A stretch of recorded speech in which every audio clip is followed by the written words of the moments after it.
Hello, everyone. It's time for Vanished Chicagoland Stories, the podcast.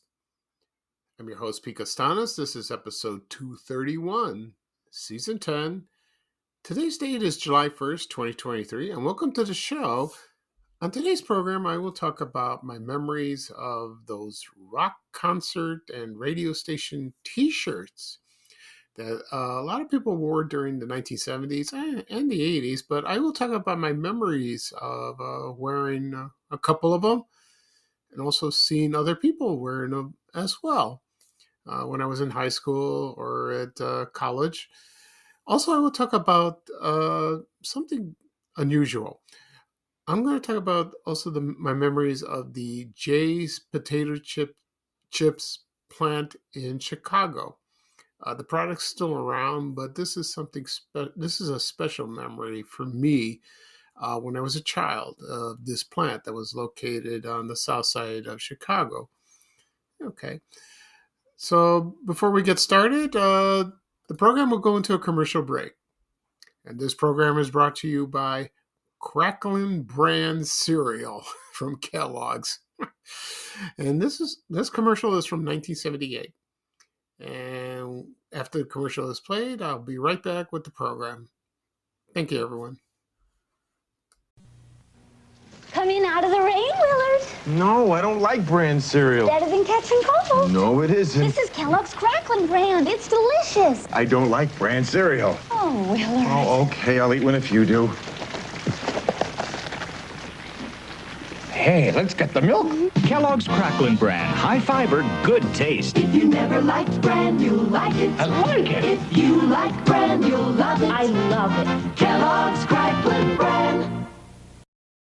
Oh, it's such a clutch off-season pickup, Dave. I was worried we'd bring back the same team. I meant those blackout motorized shades. Blinds.com made it crazy affordable to replace our old blinds. Hard to install? No, it's easy. I installed these and then got some for my mom. She talked to a design consultant for free and scheduled a professional measure and install. Hall of Fame son. They're the #1 online retailer of custom window coverings in the world. Blinds.com is the GOAT. Shop Blinds.com right now and get up to 40% off select styles, plus a free professional measure. Rules and restrictions may apply. Okay, everyone, I am back. I hope you enjoyed the commercial for Cracklin brand cereal from Kellogg's from 1978. This product's still around. It's also called now Cracklin Oat brand. They added oat in there. It's still being produced, and if you're on a healthy diet, trying to watch your weight, trying to cut down on junk food like that, or just trying to have a healthy lifestyle, this cereal is for you. As for me, I mentioned this many times, I don't like a brand cereal. It tastes awful. It just, unless you put a ton of sugar in it, which I'm not supposed to do that because, well, I'm a prostate cancer survivor. I don't need sugar in my diet, but it's addictive, but I'm trying to stay away from it as much as possible. I like other cereals. I mentioned this. I like Honey Nut Cheerios. That's better. Tastes better. Even plain Cheerios. Not crazy about that. Anyway, because fiber is very important for your diet. I can understand that. And I try to eat vegetables, like broccoli, or as for fruit, bananas, apples, especially apples, has a lot of fiber. So I do my best. We all do. It's tough. It really is tough, I still do my walking. I haven't done it in 3 days because of the air quality in Chicago. It's been bad for the past couple of days. Right now, it's moderate now. Back then, it was very unhealthy. So I didn't go out because I did go out one time and I needed a mask because I felt my chest felt congested and I felt, oh, it was awful like that. But yesterday I did, just to get the mail, do some, help my mom with water the garden, do stuff like that. It was fine, but it's better now because of the Canadian wildfires. It's still burning out there. It's horrible. Like that. I don't know about today. It's been raining, which is a good thing because we need the rain. Our grass is yellow, most of it, but we need the rain. We really do, and I'm glad about that. Okay, and also I did not do a podcast episode this past week on Tuesday. I had something came up, and I had to tend to that, and so I postponed it. So I'm doing it today. And that's the reason why. I usually do a podcast episode Tuesdays and Saturdays. Sometimes Sundays, whatever allows me. All right, before I get started on the program, I want to mention one more thing. It's funny when it's about recognition. People always see me and they recognize me from Vanish Chicagoland like that. And it's happened a few times, but I don't, like I said before, I don't go out for attention. I don't do that. I'm just myself, Pete Costanis, going through life, going to the store, going do my errands like that. And sometimes they see me, I introduce myself, or they give me that funny look. You look familiar. I introduce myself, I shake their hands, and they say, "Oh, it's you." Other times, no, they just pointed at me and they say, "You're Vanish Chicagoland. I love your page on Facebook. I love you on Twitter. I love your podcasts. They're wonderful." I still get comments from that. Also get advice from people. I'm open for that. Sometimes a little critical. You expect that. I do my best. I really do. That's how it is. But I don't expect stardom. It's not that. I'm just doing my shtick. I enjoy it, and everyone else does. And one last thing I want to mention is people ask me, where do I find your podcast? I always get that question, and I always tell them on my podcast episodes, please find me on wherever podcasts are available and subscribe. It's on Apple Podcasts, Google Podcasts, Spotify. If you tap on your phone, your tablet, or on your desktop, just subscribe and you can listen. Also, if you're on Facebook or Twitter, just click on what I post and it'll take you right to the link. Also, I have a YouTube channel. I think this is the most easiest one to access and to listen. And so just subscribe to my channel. It's under Vanish Chicagoland Stories, and you will find it. Because a lot of people aren't aware. They don't know.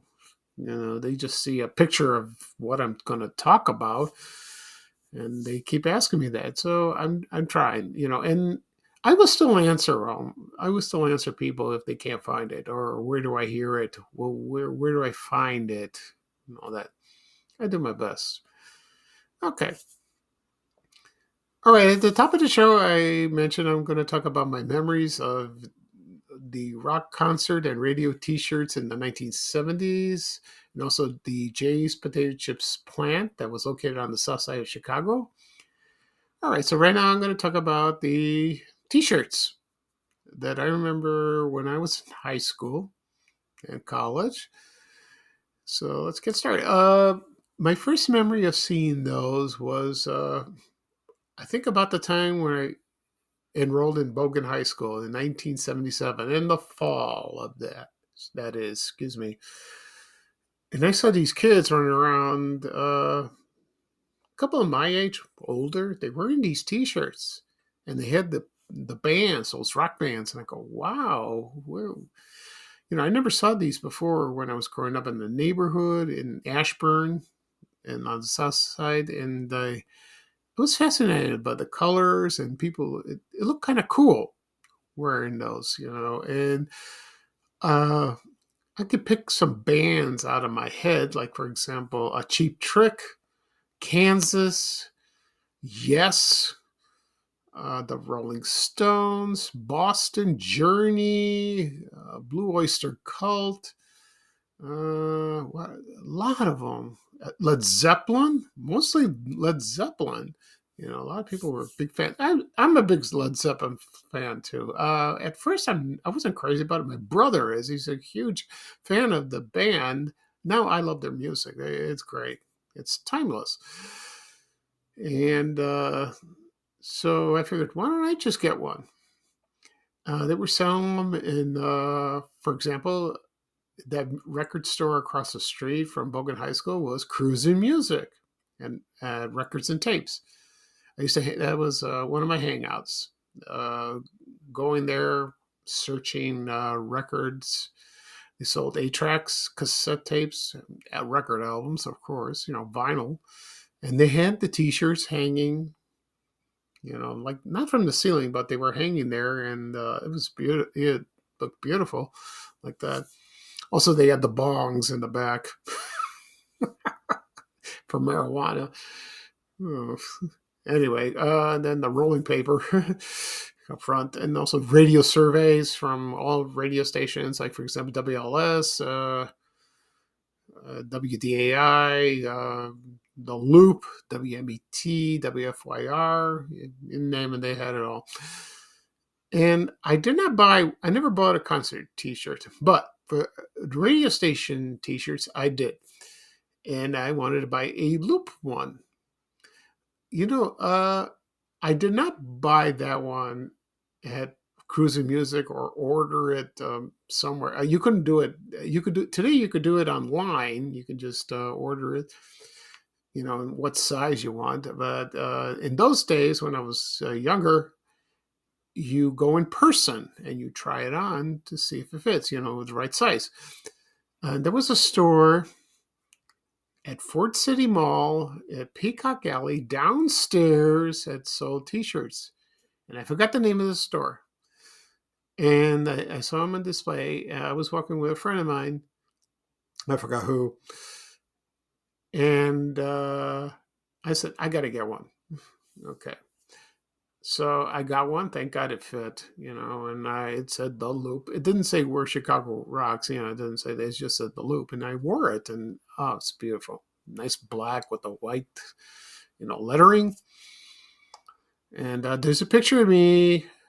I've always posted this picture. I've been doing this ever since I started Vanna Chicagoland. Back then it was Chicago XD Businesses. It's me sitting in front of my front porch, displaying the t-shirt. Oh, I have a blue jacket over it, but you could tell if you look closely that is me, and I was thinner back then, with darker hair, and a lot of people like that. That's a cool photo like that. And so I just I love I listen to The Loop most of the time, but I also listen, like, for example, they played The Cars. That's one of my favorite bands. One of my favorite albums was The Cars, their self-titled album that came out in 1978 or 79. And the second one was Candy-O. I like that. I play those two albums nonstop, every track. I still do, ever since the beginning. Even the car, on my 8-track player. I bought 8 tracks of those cassettes. Not the record album. I never bought that. And so I wore it to Bogan, walking around just like all the kids. They just, that's the way it was back then. It was a cool thing to do. And I didn't wear I was going to wear a concert t-shirt. I'll, go buy another one, but I changed my mind. I don't know why. So I didn't wear the Loop shirt when I went to Daly College right after I graduated from Bogan High School. So, but the other kids still did, And then whenever they wore the t-shirts, that's the reason they wore them was they went to a concert the night before or a couple of days. And I hear them like during class. Oh, they say, "Oh, that concert was cool. Oh, it was great. I loved it. Yeah, like that." And so, some people still wear them today, like that, and even older people. Let's see, and then radio station T-shirts. Like for example, they were WXRT 93 FM, WMET 95.5 FM, which was a big popular radio station at the time. Also the Loop, of course, I mentioned that. And what else? WLS, FM radio, also WDAI, and then it switched to disco. I talked about that on a previous podcast episode about the switch and of my memories listening to that. And did I mention WFIR?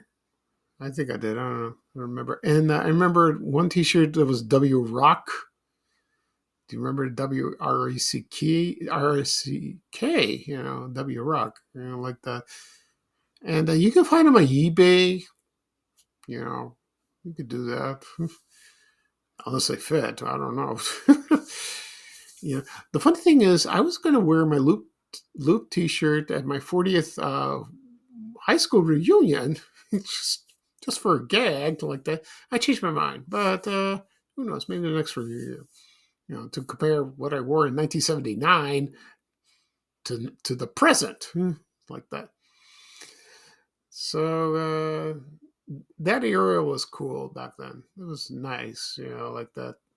It's still fascinating to me. Very fascinating indeed, like that. Okay. Right now I'm going to play the commercial for the Loop. I played this commercial before. It features Lorelei.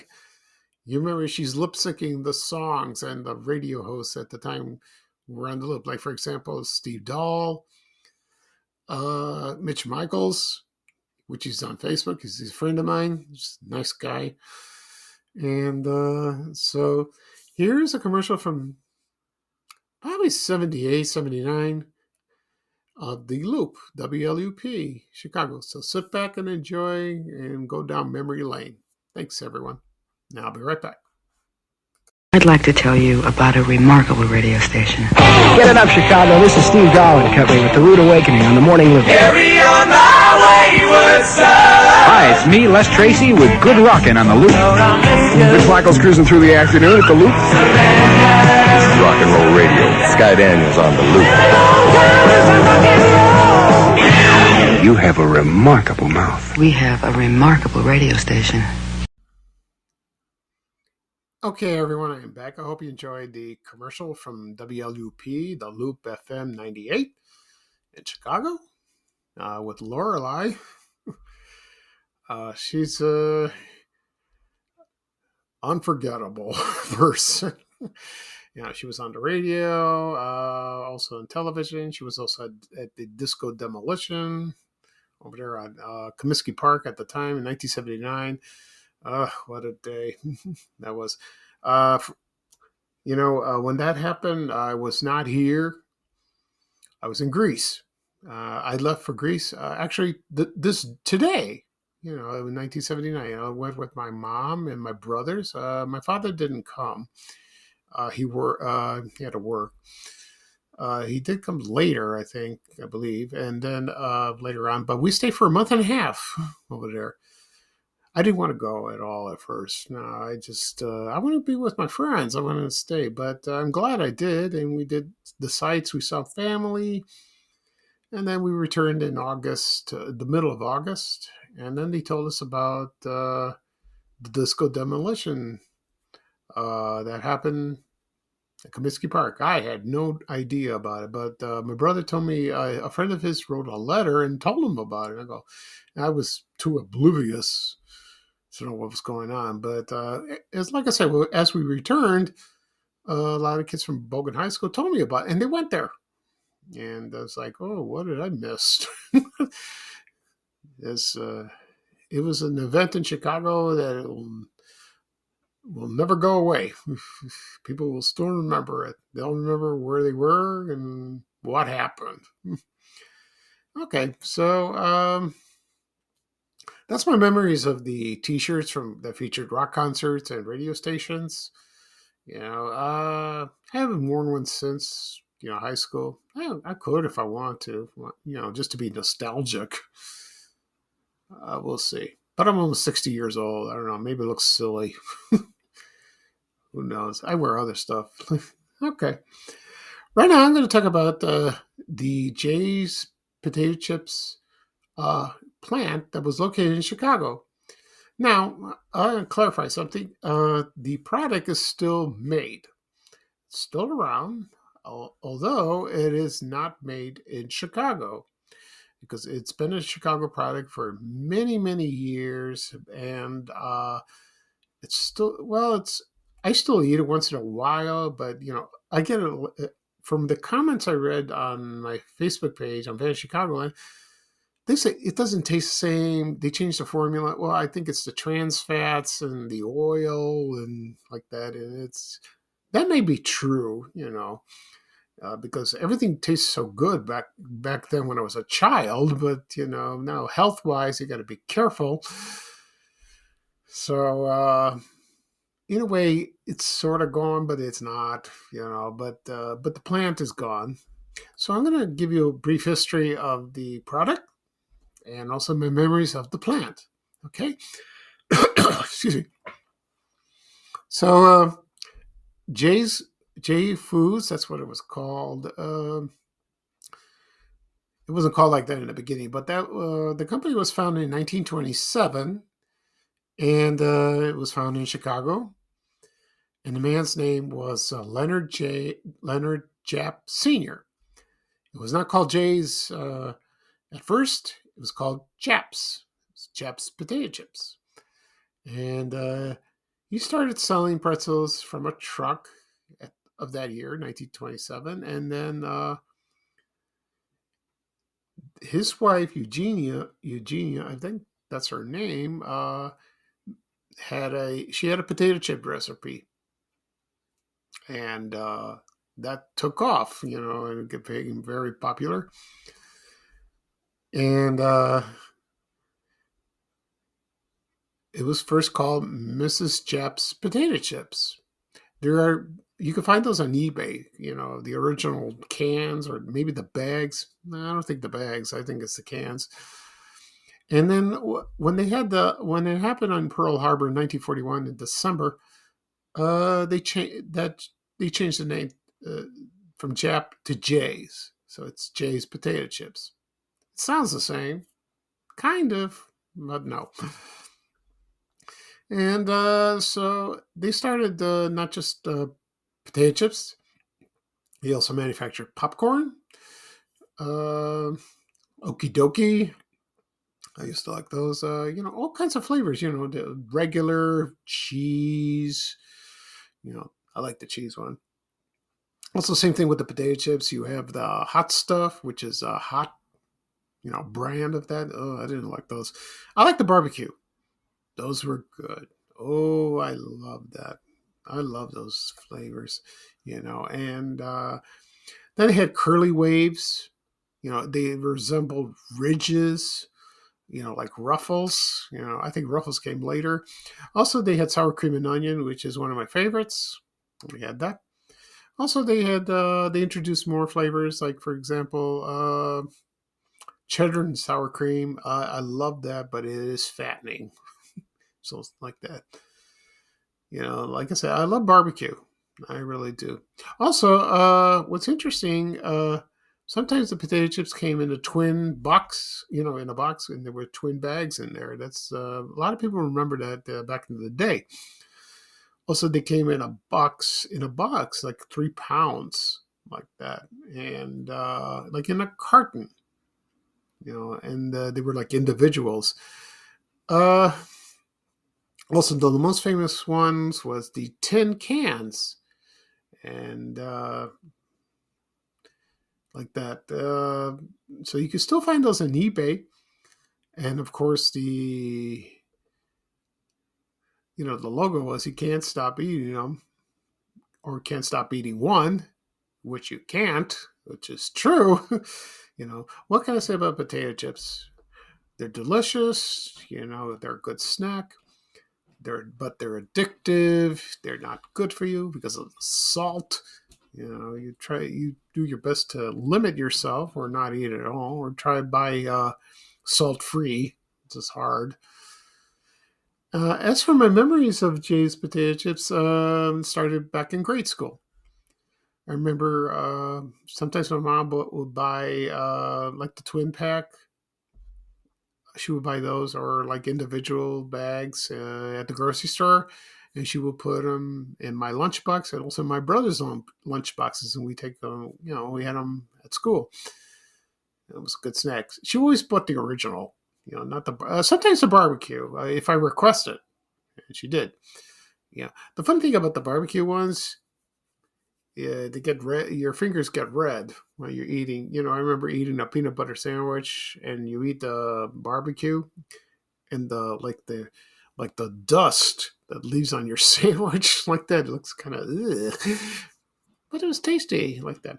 Also, I forgot to mention shoestring ones that came in a can like that. Oh, those were good. I used to eat like a whole can like that, and remember them from school. Also, when I went to, in the neighborhood, I used to ride my bike, just pick up a bag and maybe a Coke or a Pepsi, have a snack like that. And now for the plant, when I was in grade school, I went to Corrales Elementary. They picked us by school bus. And the route from our church, the church and the school was at first it was at Stony Island Avenue in South Shore back then, on right over there. But now it's the mosque. And that route, we used to go over there, and we passed by the plant, which was located at 99th Street and Cottage Grove. That's in, I don't know the name of the neighborhood. I think it's Rosemore or Cottage Grove Heights or North Pullman. It could be that, either that. It's either one, but it's on the south side. And when you drove by it, you saw the Jay's Potato Chips sign, that blue-white sign that's recognizable to everyone. Also, if you were on the Dan Ryan, which is Route 94, I-94, that is, excuse me, that heads to Indiana or like that, you would see that sign. You can't miss it. You can't miss it at all. Also, when I posted this the other day, people remembered the smell from the factory when they drove by it, or or at the neighborhood where they lived in nearby, because they made the oil, because they made the potato chips there, excuse me. And some say it smelled good. It's like you had a craving to have a bag. Others said, oh, it's gross. It's like, they had to close their windows. Very few said that. Anyway, so they remember those memories, and they're beautiful memories of that. Also, but my memory is like when I'm on the bus, in the school bus, I look forward to seeing the sign when the bus took me and my brothers home from school, and I would see that. And we drove on Cottage Grove heading to 111th Street. Well, we dropped some kids off before our stop. I mean, at our house, excuse me. So I don't remember seeing it when we headed to school. No, it was like going home that I saw the sign like that. And let's see. So the company stuck around. It was a family-owned company until 1986. And it was sold to the Borden Company, famous for Elsie the Cow. They didn't do very well. I think they started changing the formulas. That's what most companies do when they're bought. And then in 1994, it was the Japp family reacquired the company. They bought like the kids, or I think Leonard Japp was alive still, the founder. He was still there. And they brought it back, And but then in October 2007, they filed bankruptcy. And this was the second time. I don't know what happened the first time. And what they had to make a very difficult choice. They had to close the Chicago plant right there on 99th and Cottage Grove. And it was closed on December 5th, 2007. And then all the assets were acquired by a company called Snyder's Lance. And so they didn't have so James Potato Chips didn't have a Chicago prominence. Not anymore. Not with the warehouse distribution center, they moved it to a town called Jeffersonville, Indiana, right down south near the Kentucky border. So it's, like I said before, the product's still around. It's not the same, but that's what's so great about this. And it's a wonderful feeling that Jay's was made here like that. Someone mentioned it that that was not the first plant. It was they had a big plant near Bridgeport or the back of the yards or whatever, Canaryville, the neighborhood around there, like around 40th Street in Princeton, like around there. Could be true, like that. I think it was. Yeah, they had the first plant. I think this is the second plant. Could be wrong. And so it's still marketed, but it's not just Illinois. It's in Indiana, Michigan. It's mostly the Midwest. I don't think you can find it on the East Coast, the West Coast. No, I don't think. Maybe, unless somebody sees it somewhere. I don't know about that. So, that's like I said before, I love potato chips, but I try to eat salt-free, like Vittner's, another Chicago place. I don't think they make them in Chicago anymore. I think they moved. I think they did. I don't know. That's still good. That's still good, like that. Potato chips, I'm a Doritos fan. I love those. Okay. So that's it for this program. Let me do a recap of what I talked about. I talked about my memories of the rock concert and radio station T-shirts in the 1970s and 80s. A couple, like I wore the Loop T-shirt when I was a teenager. Also, I talk about the Jay's potato chip plant that was located on the south side at East 99th Street and South Cottage Grove Avenue. Okay. This podcast will be published later on today. You can find them wherever podcasts are available. I mentioned that at the beginning of the program.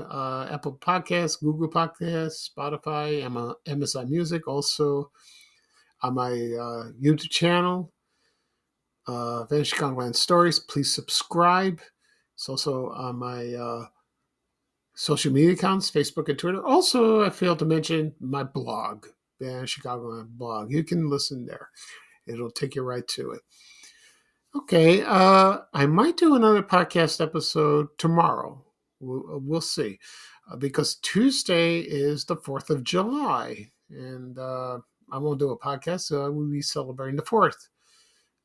Take it easy, probably have a barbecue or listen to the fireworks. Oh, I hate those. Noisiest holiday ever. It's not one of my favorites. But that's how it is. But the best part is the cookout. Like, that's about it. I just do the barbecue, take it inside, and stay inside. That's what I do, and wait till it blows over. That's just me. Okay. So this is Pete Costanis, your host of Vanished Chicagoland Stories. Thank you for joining me. I hope everyone have a great week, the rest of the weekend. And hopefully we'll do another podcast tomorrow. Like I mentioned, we'll see. I will let everyone know when I post on social media. On my social media accounts, that is, on Facebook and Twitter.